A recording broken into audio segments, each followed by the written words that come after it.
Welcome to the Upside Down Parenting Podcast from Summit Ministries. Sometimes parenting can feel overwhelming and disorienting, but we don't have to do it alone. We're here to walk with you as you raise your kids to embrace God's countercultural truth, His upside down kingdom, and champion a biblical worldview. Today, Elizabeth and I are honored to have Kate Watson with us. Kate is the publisher at Access, an organization that aims to bridge the generational gap, enabling kids and adults to have sincere, open, and honest conversations about their day-to-day lives. Kate, welcome to the Upside Down Parenting Podcast. Thank you guys so much for having me, Gabriel and Elizabeth. I am so excited to have this conversation today. Great. We We're are too. glad to talk with you and looking forward to it. Yeah, very much. Yeah. Just to get us started, Kate, can you tell our parents who are listening, we have a lot of parents listening, can you explain just a little more about what is the vision of Access and your purpose in trying to help parents and kids have conversations, and kind of what's the heartbeat behind Access? They may have never heard of it before. Access is a nonprofit organization based in Colorado Springs, and we are a digital media company that distributes and creates content based on helping parents connect with their kids. All of our content is given away for free thanks to a community of very generous donors who enable us to make things, because just because it's free doesn't mean it's free to make, right? And Great. we often talk about what's going on in culture. We really try, though, to talk about what's going on in culture in a way that is empowering and equipping. And we really believe in stepping away from a spirit of fear about what goes on in culture and instead embracing this posture of curiosity and how we can connect with our kids through asking really good questions. I love that. Good question asking should be a skill that we all, like an ongoing class we take as parents and as people, right? To learn how to ask good questions and how to enter in with our students. What do you think makes that challenging? I think there's two things that make that really challenging. At least two things. One is the fact that we are raising children, myself included. I have 3 kids, in a time when technology is moving with unprecedented speed. So, of course, parents throughout generations, the parents who came before us that were believers, they had to deal with different things coming up in culture that they had never experienced. But we are raising a generation that are so immersed in this digital culture, encountering new technologies all the time. And sometimes it makes that generation gap feels exaggerated. It makes it feel harder to sort of bridge the gap when I don't even understand what my kid is using to communicate, the new app that they're on, how to keep them safe when they're using things like YouTube. So I think that makes it hard. I also think that it's doubly hard when we're living in an environment where the culture seems really overheated sometimes. Sometimes it feels like any conversation we want to step into or any wisdom we want to offer, it's just makes people mad, or maybe there's a lot of context that's buried in everything that we talk about, a lot of hot buttons, so to speak. So the fact that we live in a culture that feels a little quick to judge also makes, I think, the conversations parents are having now feel more complicated than they might have for the generation before us. That's really good. I was just talking with some people about you said you want to empower parents and all of that, and I was just talking with them about trying to parent in certain ways from a position of strength. I was looking through the Access website a little bit earlier, and I followed Access for a really long time. Tell us about the one conversation model, because at one time you can hear, oh, one conversation. And I think that you guys use that to just kind of pull people in, and it's not exactly what people think it will be, right? Well, that is such a great question, Gabriel. The one conversation is our discipleship model. It comes from an idea that our co founder, David Eaton, got from a mentor of his. Basically, this idea that we're not looking to have this one big conversation with our kid when we want to cover a tough topic like sexuality. We don't want to have one big conversation about technology and then we're done. We don't want to have one big conversation about what content is appropriate and then we're done. We want to be so engaged with our kids that it just feels like one conversation that lasts a whole lifetime. Parenting, it starts obviously not just at the hospital when your kid arrives, but before that, the preparation you do to become a parent. And by that same token, parenting doesn't end when your kid turns 18. You want to be Hmm. equipped to continue to pour into them and guide them and be there for them into their adulthood. So the one conversation methodology is really just about seeing every question that you ask your teenager or your tween as an investment. Not every question's going to land, but you have to keep asking them. That's really good. Thanks. People will often even kind of ask me like, when do you have the birds and the bees conversation, or when do you introduce the topic about, transgenderism or these different topics? And it's like, I love the way you express that. And I feel like I'm often saying, yeah, you start the conversation at a certain time, but you don't end it. It's just like open ended, because it's too much to just be like, hey, we had the conversation, now we're done. And it really shuts down the relationship that way, right? Like, well, we already can't ask questions. We already had that conversation, instead of opening it up like, hey, let's just keep it open. Come to me anytime. My parents, and especially my mom, modeled that really well for us, where she was like, come anytime. You can always ask me any question. Like, I'm a safe space to ask that question. And so, I mean, I had friends, I remember in college, he'd be laughing, like, you talked about that with your mom, because it was just, yeah, we could sit around with my siblings, brothers, sister, all, mixed, and have conversations about difficult topics or things that might feel like this isn't something you talk about with your mom. And she just made that space. And my dad did as well, but she homeschooled us during that time. So she was available to just go, yeah, anytime, like, let's talk about it. And it made it where you could come when you were thinking about something at a weird time and you are getting into the conversation, you weren't having to start it for the first time. And so I Yeah. love how you explained that as like one giant conversation that lasts, your whole lifetime. Yeah. Well, I mean, I think most of us, if not all of us as parents, we want to be that person Hmm. that you described, Elizabeth. We want to be that person who our kids are able to come to us with hard questions.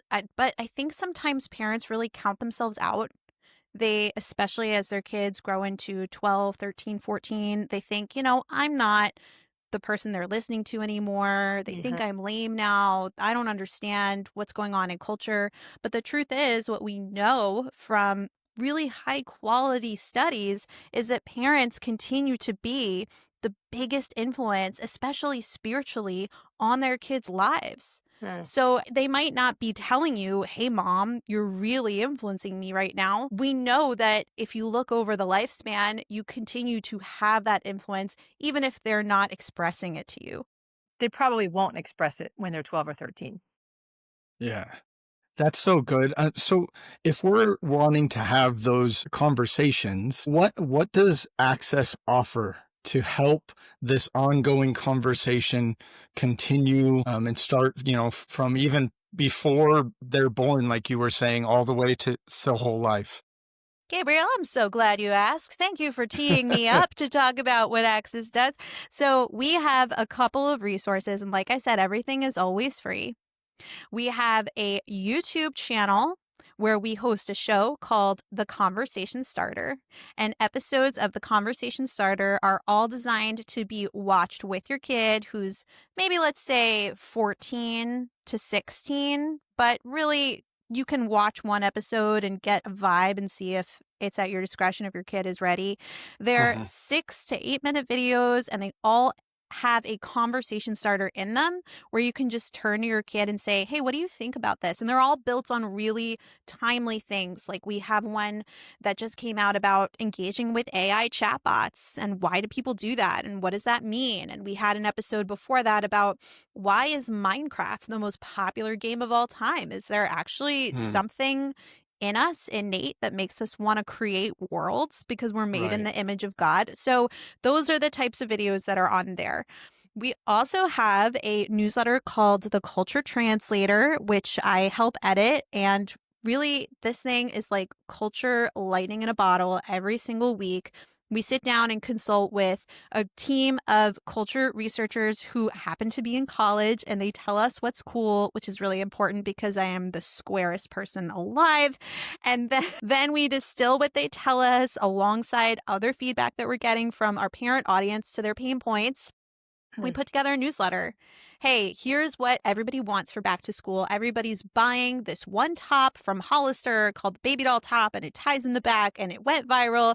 And actually, why not have a conversation about this top? Like Right. things like that that are very practical and useful and that you can try in the car. Yeah, I know that a couple months ago, I really enjoyed the discussion on K-pop Demon Hunters. My family really enjoys that, and I wouldn't have known that it would have been a decent thing to look at without having seen the Culture Translator. That's so funny that you say that because one of our researchers, my team member, had to really sell me on that, uncovering that. I was like, Yeah. I don't know. But he was right. It was the biggest thing this summer. It was such a hit. So I'm glad you enjoyed that. I love the culture translator is such a great tool for parents because it's easy. The culture is changing quickly, but it's Uh-huh. also easy to feel like I don't even know what they're saying when they like all these expressions and things and they're laughing and I don't know what they're laughing at. It makes you feel so old and outdated to understand. And so I love that y'all make it like bite size for parents to go, hey, here's how you can understand what's going on and what their slang terminology is, and not so you can use it because they'll laugh at you, but so you can understand and like bridge that generational gap and meet them where they're at. Yeah, yeah. And I mean, we know, I'm a parent too. We know most parents don't have time to deeply engage in culture. Most parents don't have time to watch every episode of The Summer I Turned Pretty and decide if their Mm. 17-year-old should watch it, right? Right. It, I have people on my team who have time to do that. Yeah. So I've really, really, as my kids have grown older, Mm. seen, I didn't invent the culture translator. I was just happy to come on the team at the right time. I've been so, so blessed by the research that we do in my own parenting and the fact that it's accessible and it's Hmm. not like, hey, I know you don't have 3 hours to research culture, but it doesn't mean you have to disengage completely. Right. That's so good. Yeah, it was funny. I had a just like a lighthearted conversation with some students at Summit or some teenagers or something. I can't even remember where it was now, but they, everyone talks about Riz and he's risen her up or all this stuff. And this was a couple years ago, and I said something, and they're like, "How do you know what that is?" And I was like, "Well, Riz is actually just a new slang for charisma, which has been around." And so I explained charisma, and they're like, "Yeah, that's exactly what Riz is. I didn't know it was like an older thing." And it was this cool, funny moment that they thought was funny and I thought was funny. And it was just like actually like connected Yeah, generations. Elizabeth, you were Uh, doing culture translation. That's Yeah, it was yeah. exactly connected. It it. was translating it for them. Like, yeah, your grandparents would have talked about charisma. And this is what that means. Like welcome to the club, So it's fun, and it's fun when you can kind of help them to bridge that gap too, because sometimes students, I think, feel like we're in this whole different culture and y'all don't get it. And I Yeah. think it's helpful when they see, like, yes, things are different, but we can still get it. We don't get everything. Mm. We don't have the exact situation. We didn't have the technology you have, but we still had to navigate things that were new. I mean, we had to go from no technology to technology in some cases. I mean, for me, that was the case. I didn't have a cell phone in high school, but then you switched, and then no one had Yeah. iPhones and all of that. So I'm like, there's still a learning, and I think it helps students because students want to feel connected with parents and grandparents. I think they do. Yeah, I think they do They too. don't That's such know a good how. point because the culture translation, it goes both ways, right? Mhm. Sometimes my kids are looking at me and I know they want to understand, Yeah, but where do I begin? It's yeah, really difficult sometimes. yeah. Yeah.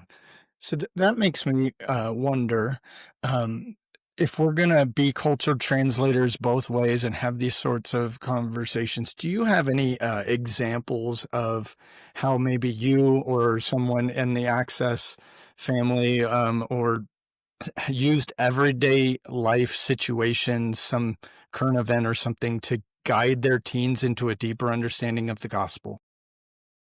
I am only going to be speaking from my own example because I don't have any team members here that I can ask if it's Right. okay if I share Yeah. on their behalf. But I will say that having the ability to sit down with my own kids and say, actually, I watch Mr. Beast with them. Every single, well, it's not every single because he drops a new episode every Saturday, but every Sunday we sit down and we watch what he uploads. And he uploads a lot of things that are charity based. Like right now, Mhm. Mr. Beast just did a whole initiative to create wells and water, clean water accessibility all over the world. And he has this giant fundraising goal. And we were able, through watching Mr. Beast together, to talk about philanthropy and giving Mm. and why people do it and why some people don't give it and what it means to be a good steward and all these really maybe complicated conversations. Why would I have been talking to my 8 and 11-year-old about charitable giving and how important it is to tithe and choose what we're going Right. to give to if we'd not been sitting there and equipped to, if I had been sitting watching Mr. Beast scared the whole time about what might come on screen, but I felt very prepared to have that conversation and to step into their world. Yeah. That's actually hilarious you bring that up because I have this book that I go through with my kids that tries to get them into these old, historical philosophers' ideas and things. And we came upon Moses Maimonides, and one of the questions they ask is like, is it your duty to give to charity? And all of these different things. And what makes it hilarious you bring that up is my son, who doesn't get to watch Mr. Beast as much as he wants, but that's what he was like. That's what Mr. Beast does. He's always giving stuff away, and I would have never understood that. But then he points it out when we're talking about Moses Maimonides. So yeah, that's interesting. There really are so many cultural correlations from the Bible and what we're experiencing right now. And obviously, we all, I think, are maybe dimly aware of that, Hmm. just coming from a Christian worldview. But to really dig into it is something different. And I happen to believe that God equips us not just as Christians dropped into a vacuum living at some point in time. I believe that God assigned me this point of time that I live in, and that this is the Hmm. point of time that my soul was supposed to inhabit this body. So if that's true, then I have a responsibility to understand what's going on around me, not just in this Hmm. sort of obscure way, and not even in a political way, but in a very cultural way. Hmm. Yeah. So, how would you, for the parent who's listening right now and they're going, man, this is awesome. Yes, I want to do that. I want to talk to my kids that way. I want to have these conversations. I just feel so disconnected and I don't even really know where to start. How would you encourage them on where to start? Obviously, you've mentioned your resources, but even just some practical, like what could they do today? How can they try to bridge that gap in connecting with their teens? Well, I'm going to give an example that is something my dad did when I was in high school.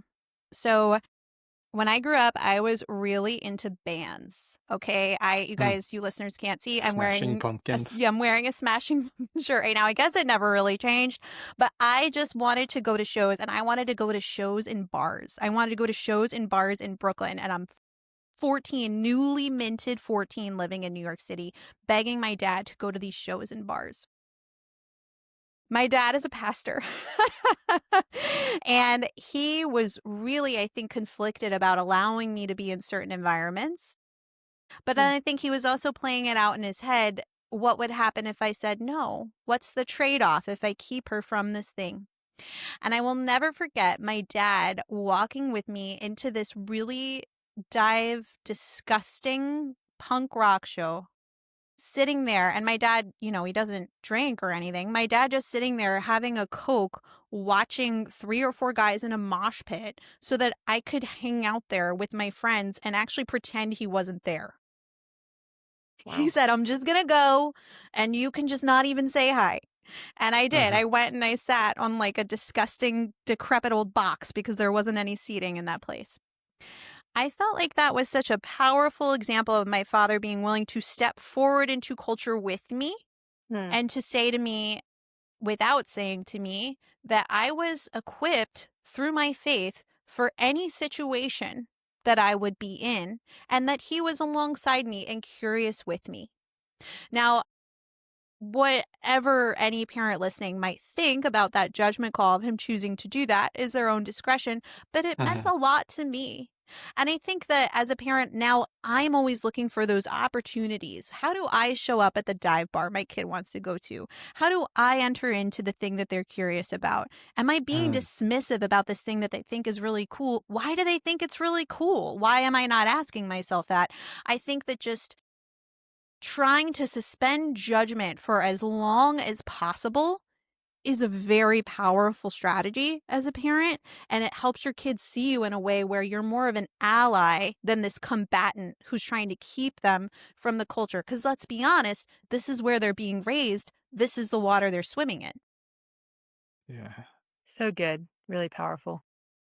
Yeah, I was just gonna say, like, what you're saying is kind of how I ended up approaching that K-pop Demon Hunters movie, and at the end is one of the most clear pictures of what the church should act like in my mind, and it would be something that I wouldn't have ever been able to have that conversation with my kids about if I had just saw the word demon and thought, well, I got to go away from it. It's not for every family, and parents get to decide that on their own. Hmm. But it definitely has been actually very helpful for my kids to know how to be open with the members of the church.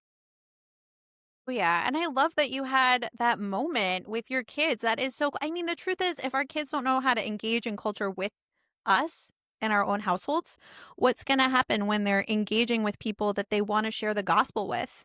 Right. It's not gonna they're gonna have disconnection with the society. They're not gonna be fully equipped people, fully equipped to share the gospel. The interesting thing with this too, I mean, some parents are listening and they already have teenagers and they're like, how do I bridge this? But some might be listening and have little kids. And so they're not Mhm. ready for these kind of conversations. But I think um, even being really interested in their stuff when they're little, right, builds that foundation for them to want to tell you when they're bigger. But yeah, Yes. And that totally. can be kind of hard, right? I mean, I guess I failed at this the other day, but it was funny. I have a 6-year-old. I have teenagers and I have a 6-year-old, and he has a huge imagination. And so he was outside this, like, it was like a big tunnel, and he's like, Mommy, I'm pretty sure when you go in there, there's a drop off and it drops down, and there's like a people down there and this whole thing. And I was telling him we were trying to leave. We'd been at cross country meet for hours. I was like, come on, we got to go. And this other mom's listening and she goes, do you think there's a kid stuck down there? Like, thinking I was not engaging properly. And I was like, he just has a big imagination. It's fine. And he goes, yeah, I mean, I just think there's probably some remains down there, like Remains. just like making this whole huge adventure story. And I was like, that's so great. Let's get to the car. And she's going, wait, are there children stuck in this hole? But I laughed because it's like, yeah, you do have to listen, right? To go, hey, like there's a time that's going, but now you need to come and I'll tell me later. And there's a time to stop and go, tell me more about this adventure you're imagining and what's happening and the remains that are down in this Yeah. tunnel, Yeah. in the suburbs. That is quite some imagine. I have to ask, so your youngest, is it a boy or a girl? He's a boy. It's a boy. And then your two teens, what are they? I have 4 kids. I have a girl, boy, girl, boy. Girl, boy, So I girl, have boy. like 2 teenagers, a preteen, and a 6-year-old. Okay, okay. That's so funny because my 3-year-old is quite a lot younger than my 8-year-old and my 11-year-old. And since my Yeah. two older ones are boys, the things that she imagines are always quite morbid. She's always, Mm. she looks like pretty as a picture and she'll bring down Barbie and she'll be like, and then she killed him.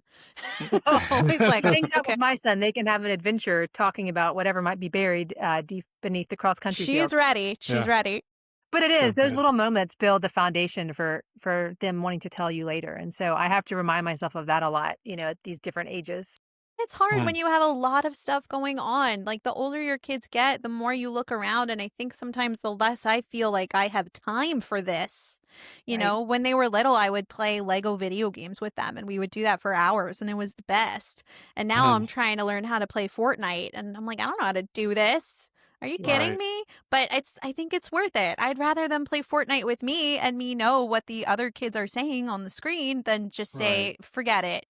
This is your thing, I guess." Well, how would you say, how do you see Jesus' example of interacting with the culture?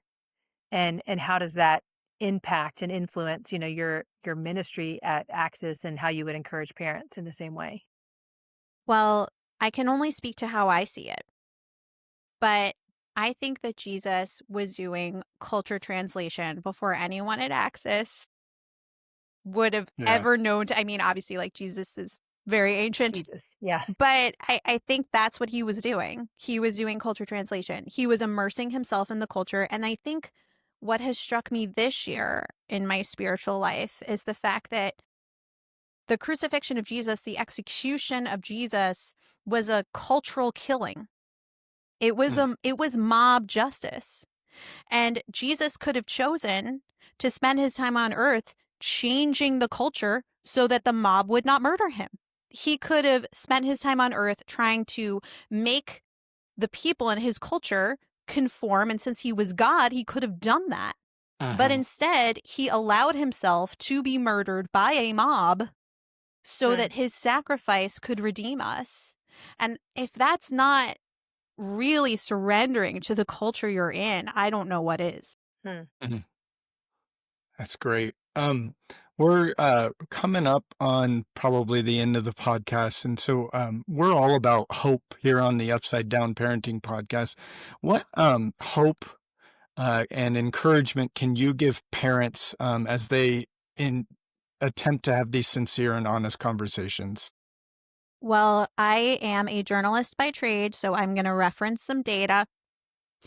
If you look up the Gallup survey on what young people are craving, there's a really interesting study that they did asking young people what they wanted from their parents and asking parents what they didn't feel equipped to do for their kids. Hmm. And the disconnect is really amazing because what the parents wanted to do for the kids and what the kids wanted from their parents, they were the same things. They were just Hmm. missing each other. Kids were saying, I want physical touch. I want my parent to talk to me about hard topics. Basically saying, I want my mom to come in my bedroom and ask me how my day was. And then you have the parents on the other side saying, I feel like I want to do that. I want to offer my kid physical touch. I want to offer them conversation starters, but I don't know that they want that from me. Hmm. So to the parents listening, I think you should believe your kids want you. Even though they're teenagers, they Hmm. still want you, and your instinct to be in their lives and be up in their business, that's actually what they want. And your silence can feel like abandonment even if you're being Hmm. Mm. silent because you feel rejected. So I think understanding your own story, understanding your own reactions to your kids, and believing my kid still wants me makes such a big difference. It's been a mindset shift for me for sure. And I hope that other parents can experience it too. Yeah, that is so encouraging. Thank you. Yeah. I feel like we could sit and talk for hours and just have enjoyed talking with you, Kate, and having Yeah, you on the show today. Thank you so it's much been for great. joining us. I Oh know, yeah, man, we could this is keep so going. fun. I actually feel like I took all the air out of the conversation, which I'm from New York, so I'm kind of used to it. But I really appreciate you guys taking the No, it time was just to great. chat about this stuff. And yeah, thank you so much for having me on. Thank That you. was great. Thank you for joining us on the Upside Down Parenting Podcast, and we appreciate all the work you and your team are doing and the free resources that you offer to parents, which is amazing. So, for all you parents listening, if you want to learn more and get involved, go to axis.org. That's AXIS.org, and we'll have it in the show notes as well. So, check out the Culture Translator and the other resources available to you. If today's conversation has resonated with you, we'd be so grateful if you'd subscribe and leave a review. It helps other parents to discover the show and join the conversation.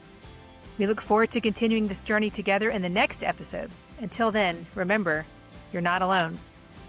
Keep going, stay faithful, and keep pointing your kids to the truth.